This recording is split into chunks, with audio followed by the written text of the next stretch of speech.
Hey everybody, I'm Bruce, and I'm an optician. And it's been almost 44 years since I first stabbed myself with one of these. If you're an optician, you know all about these things and how nasty they can be. So I have come up with a solution. My solution is the bench nut. Kind of like a bench block, but it's way better. Here's a big 60-eye plastic frame. Squeeze it in there, and well, guess what? I got a way to hold this frame so I can put screws in it, tighten them, loosen them, can't stab myself. And it's a great way to hold the frame.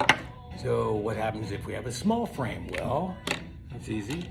Take the small frame, put it in just like you would the big frame. And tighten or loosen the screws. Nice and easy. You got nose pads. You want to adjust the nose pad screws, take them out. You can do it just like this. All right, and if you slip, you can't stab yourself. There are many other ways to use the bench nut, and you can figure that out on your own, but no longer public enemy number one. Get your bench nut today. Thank you.